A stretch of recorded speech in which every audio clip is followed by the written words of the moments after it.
John lily है उसको complete किया था with detail all his work. Next and the last most important जो मेंबर है of the university that is George Peele. So George Peele है, he is best known for his romantic comedy and some historical play भी उसने लिखे हैं। he is also known for his collaboration with William Shakespeare's Titus Andronicus। So Titus एंड्रोनिक्स जो tragedy थी William Shakespeare की उसमें भी इन्होंने कोलैबोरेट किया था, ठीक है। सो कोलैबोरेशन में लिखा था टाइटस एंड्रोनिकस। टाइटस एंड्रोनिकस है वो विलियम शेक्सपियर का जो है, विलियम शेक्सपियर, ये कोलैबोरेशन में है विद जॉर्ज पिले। जॉर्ज पिले ने इसमें कोलैबोरेशन किया है, मतलब इसने भी इसमें पार्टिसिपेट किया है इसके प्ले में, ठीक है। सो फर्स्ट जो जॉर्ज पिले का कॉमेडी है दैट इज पेस्टोरल प्ले में आता है the an arrangement of parish.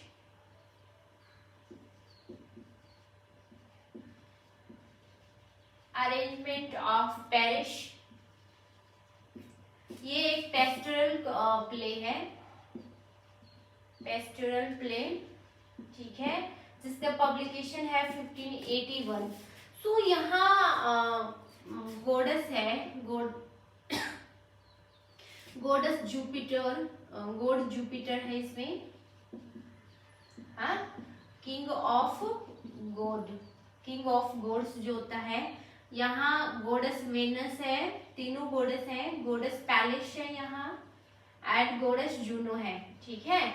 Now main protagonist of this play is Paris. Paris is the main protagonist है, Paris is the protagonist of this play, ठीक है। So god Jupiter है, he asked to this Paris, Paris से पूछता है god Jupiter that which goddess you would like to reward with a golden apple. Golden apple है, उससे आप किस गॉडेस को रिवॉर्ड करना चाहोगे, मतलब ये गोल्डन जो एप्पल है आप वो किस गॉडेस को देना चाहोगे। तो पैरिस है, he choose to the goddess Venus, वो गॉडेस वीनस को चुनता है। You know goddess Venus is the goddess of love and marriage. Greek mythology में ये गॉडेस लव और जो मैरिज है उसकी देवी माना जाता है गॉडेस वीनस को। तो पैरिस है वो गॉडेस वीनस को चुनता है एंड गॉडेस वीनस को जुपिटर है वो गोल्डन एप्पल्स उसको देता है, उसे गोल्डन एप्पल से अवॉर्ड करता है।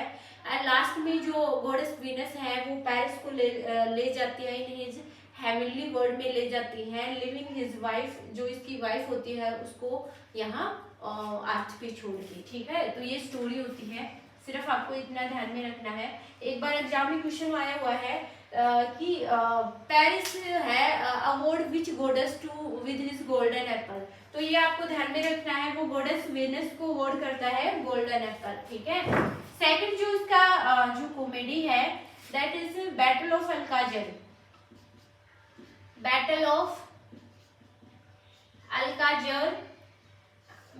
अल्काजर है जिसका पब्लिकेशन 1591 है। सिर्फ आप ध्यान में रखो ये हिस्टोरिकल प्ले, जो बैटल ऑफ अल्काजर है इससे रिलेटेड है, ये हिस्टोरिकल प्ले है, सिर्फ आपको इसका टाइटल ध्यान में रखना है। नेक्स्ट जो इसकी कॉमेडी है that is next historical play है एडवर्ड फर्स्ट हिस्ट्री प्ले है ये, सिर्फ नाम ध्यान में रखना है आपको। इसका पब्लिकेशन है 1593 एंड फोर है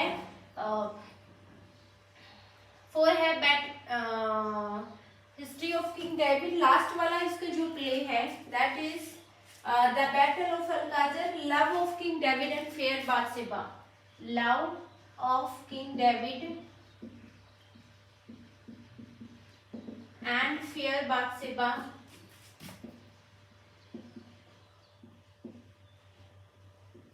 तो ये भी एक रोमांटिक कॉमेडी है, ये रोमांटिक कॉमेडी जिसका पब्लिकेशन है 1594। सो यहाँ किंग डेविड होता है, he is the king and he sees to the Bathsheba to taking bath, वह बाथशेबा को नहाते हुए देख लेता है and he force him to that she live with him and he make a illegal relation with Bathsheba. Bathsheba is already Bathsheba एक मतलब married है बट उसके साथ वो इलीगल रिलेशन बनाता है and Bathsheba give a birth a child जो King David का होता है. सो वो जो बच्चा होता है ही ऑलवेज फॉल्स इल, मतलब हमेशा बीमार रहता है वो.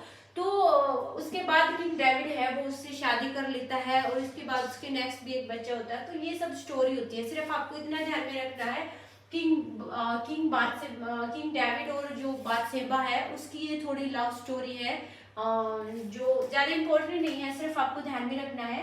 एंड लास्ट है जो जॉर्ज पीले का जो लास्ट पेस्टोरल कॉमेडी है, romantic comedy, that is the old wives tale. The old wives tale. So old wives tale है, ये एक पेस्टोरल रोमांटिक कॉमेडी है, पेस्टोरल रोमांटिक प्ले और इसका पब्लिकेशन है 1595 है.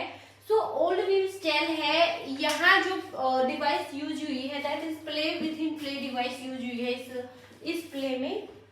Play within play device, play with in play. So play with in play device मैं आपको पहले ही बता चुकी हूँ कई बार, जैसे शेक्सपियर में यूज हुआ था. Play within play device होती है कि जैसे ये स्टोरी है already the old wives tale, इसी के अंदर जब कोई स्टोरी एक और स्टोरी बताता है तो यहाँ जो स्टोरी होती है वो एक फेरी टेल की स्टोरी होती है, फेरी टेल. ठीक है. सो ओल्ड विव्स टेल है, it is the story about the three young man होते हैं and they goes into the jungle. वो जंगल में जाते हैं एंड एंड देयर इज, तो वहां उनको एक गोल्डस्मिथ मिलता है, जो गोल्डस्मिथ जिसको लोहार बोलते हैं प्रोफेशनली, लोहार जो होता है. सो जो थ्री ब्रदर्स होते हैं, थ्री जो यंग मैन होते हैं, उनको एक गोल्डस्मिथ मिलता है and he gives him shelter. वो उनको अपने घर में शेल्टर देता है कि that they can stay for one night at least at my home. तो वो एक रात के लिए उसके घर पे क्या कर सकते हैं, रह सकते हैं. ना व्हाट हैपन, जो गोल्डस्मिथ होता है उसकी वाइफ होती है घर में, मोडेज नाम है उसका, मोडेज. सो मोडेज उसकी वाइफ है एंड वन गोल्डस्मिथ ब्लैकस्मिथ है. सो क्या होता है कि एट द नाइट 2 पर्सन है, दे 1 person lies with the Goldsmith, एक गोल्डस्मिथ के पास सो जाता है रात में एंड 2 पर्सन है they lies with the different bed and they both is entertained by, एक होस्टेस के द्वारा एंटरटेन किए जाते हैं. और वो एक होस्टेस होती है, वो उनको एक फेरी टेल सुनाती है उन दोनों को एंटरटेन करने के लिए कि once there was a 2 brother and they are searching for their sister Celia. वो अपनी उनकी जो सिस्टर सेलिया है उसकी सर्च में जंगल में जाते हैं और उसकी सिस्टर सेलिया है, she is captured by a magician. वो किसी मैजिशियन के द्वारा कैप्चर कर ली जाती है. तो after searching his sister Celia they reach to the Celia where Celia is captured by a magician in a cottage. किसी कॉटेज में एक मैजिशियन ने सेलिया को कैप्चर करके रखा है. तो लास्ट में जब वो दोनों ब्रदर वहां पहुंचते हैं तो वो किसी की हेल्प लेते हैं सेलिया को वहां से रिलीज, वहां से छुड़ाने के लिए. तो वो पर्सन जो इनकी हेल्प करता है वो एक नाइट होता है जो दोनों ब्रदर्स की हेल्प करता है and last they are successful to release their sister Celia from that magician. तो ये स्टोरी होती है. यहाँ play within play device सबसे इम्पोर्टेंट आपको याद में रखना है कि क्योंकि कई बार जैसे वर्क देखे वहां आगे पूछ लें कि which work contains the play within play device. ठीक है. तो आपको ध्यान में रखना है ओल्ड विव्स टेल है, it contains play within play device. ठीक है. तो जॉर्ज जो पिले था इसका वर्क इतना ही था, ज्यादा इम्पोर्टेंट नहीं है. सिर्फ आपको मेन बात है कि टाइटल पहले आपको याद रखनी है, स्टोरी से भी ज्यादा इम्पोर्टेंट है वो टाइटल होता है. क्योंकि आपको जो 7 जो यूनिवर्सिटी वेट्स हैं इनके नेम है, इनके सिर्फ टाइटल आपको आइडेंटिफाई करने हैं. कहीं आप होच कर दो कि जॉन लिली का है या जॉर्ज पिले का है, कहीं आइडेंटिफाई ना कर पाओ. तो सबसे पहले इम्पोर्टेंट है कि आप आइडेंटिफाई कर पाओ कि ये वर्क कौन से ड्रामेटिस्ट का है, ठीक है। So that's all about George पीले। और इसी के साथ हमने यूनिवर्सिटी विट्स जो थे 7 मेंबर, उनको यहाँ डिटेल में डिस्कस किया है। उसका जितना भी इम्पोर्टेंट वर्क था जो डेप्थ में पढ़ना था, वहाँ मैंने आपको डेप्थ में डिटेल में विद कैरेक्टर्स के साथ, विद क्वेश्चन के साथ यहाँ करवाया है, ठीक है। इससे ज्यादा आपको करने की जरूरत नहीं है। सो इसी के साथ यहाँ यूनिवर्सिटी विट्स है उनको हम आज कंप्लीट करते हैं। एंड नेक्स्ट जो है वो हमारा नेक्स्ट इसका सेकंड पार्ट है जो हमारा जो रेनेशा था उसका फर्स्ट पार्ट हमने कंप्लीट कर लिया है, दैट इज एलिजाबेथन पीरियड। और जो नेक्स्ट जो पार्ट है इसका दैट इज जैकोबिन पीरियड, उसको हम कल स्टार्ट करेंगे।